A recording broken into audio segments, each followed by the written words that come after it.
meditation's been around forever and ever and ever and ever and ever and ever and ever and ever and ever.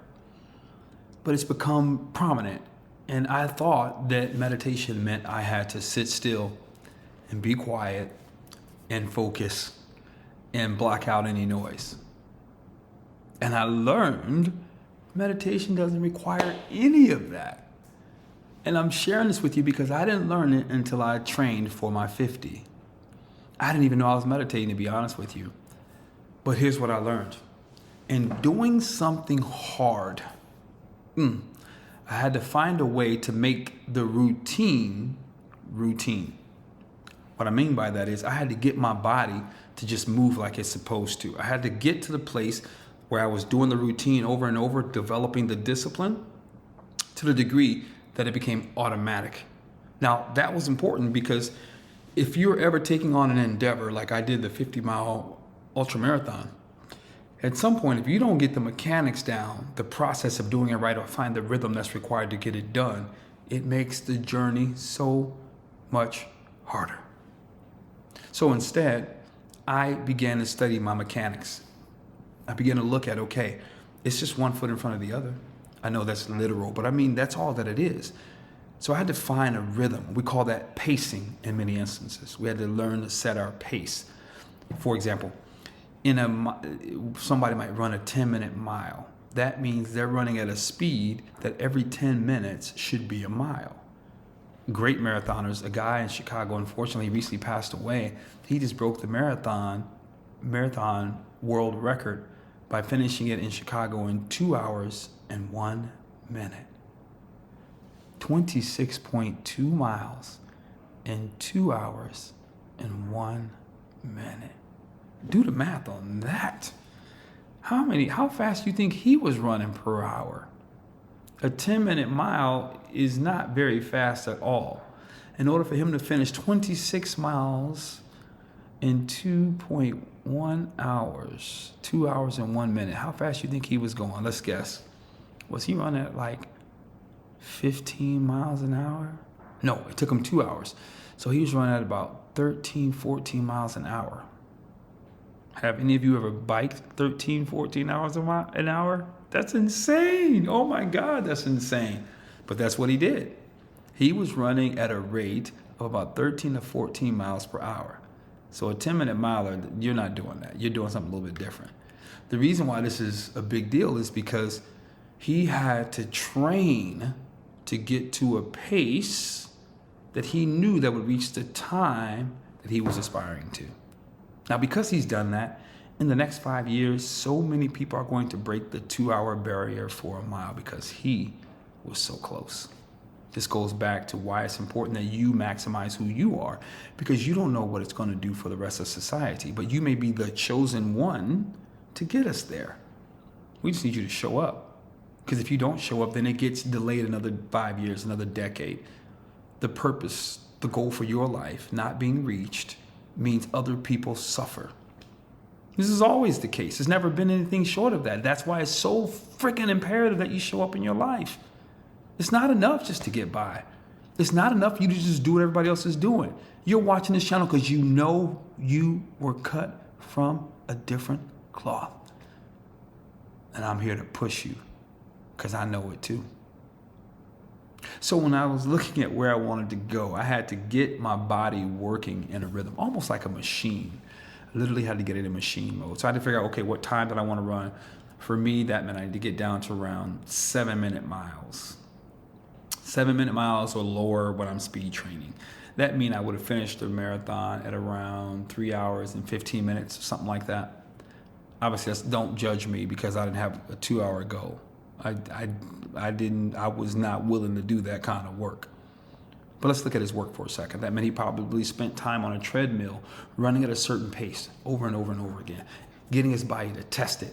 Yeah, because he didn't just go out and choose that. He had to sometimes go run sprints at a pace faster than that to get his legs used to moving. The distance will be shorter, but the pace will be faster. Get his legs to finding what is this rhythm I'm trying to establish. The same is true in your life. When you're trying to cultivate something brand new and get it to a point of routine, you've got to go over it and you've got to go under it. Let me explain what I mean by that.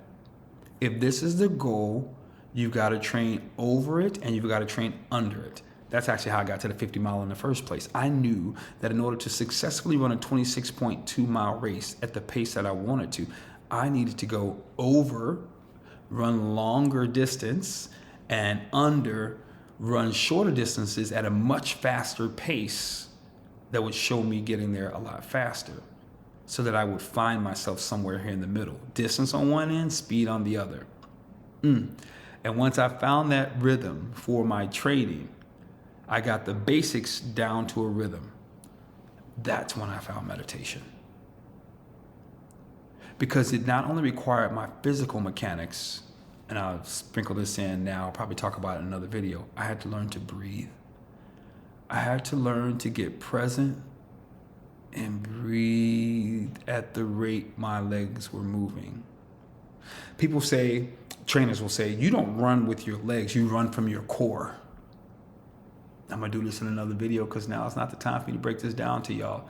But you run from your core, which means your legs and arms are moving, just moving, they're functioning. So I had to find that rhythm and I had to find my breath. And as I found my breath, which I'll take breath and core in another video, as I found my breath, I found this the rhythm so that the mechanics became automatic for me. Once they became automatic, then I got to stop focusing on them. I got to stop focusing on them because I can do it with my eyes closed.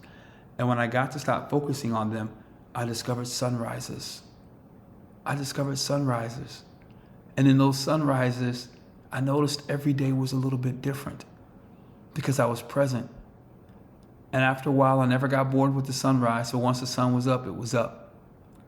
And that allowed me to think about my day. This is probably 6:30, 7 o'clock in the morning, right before the day really needed to get started. And I'd be out there running. I'd think about my day, which meant there were problems I needed to solve. And somehow, in the state of just being in motion, I will be able to solve those problems because my body was in motion doing what it needed to do. Blood was circulating through the body like it's supposed to. And I was in an optimal state, or some people would say a flow state.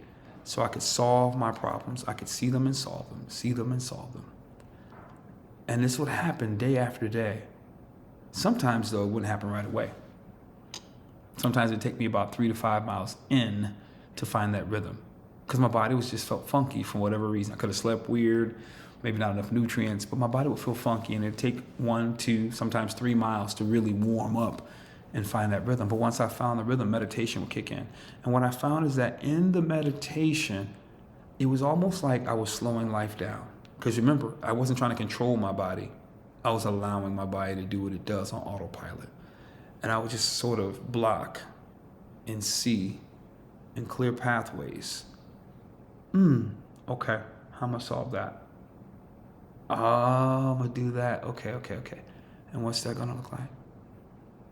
Okay, I'm not. Got it. I created a space so that I could hear, I could think with my mind, hear with my heart, connect with my spirit. I'm telling you, these lessons from the 50 changed my life. They created access to a whole new world, but I never would have gained access until I chose to do something far beyond I'd ever done. I'm encouraging you, whatever that is for you, engage in it. It's probably gonna be something physical so that you can enhance your mental. This is your coach. Listen, subscribe to my free VIP group below. We talk about this kind of stuff and more. You can exchange with other people around greatness that you're capable of. In the meantime, subscribe. Follow me. Come on, let's do this. You've been here anyway. Help a brother out. Share this with somebody you love. Comment below so we can exchange. Peace.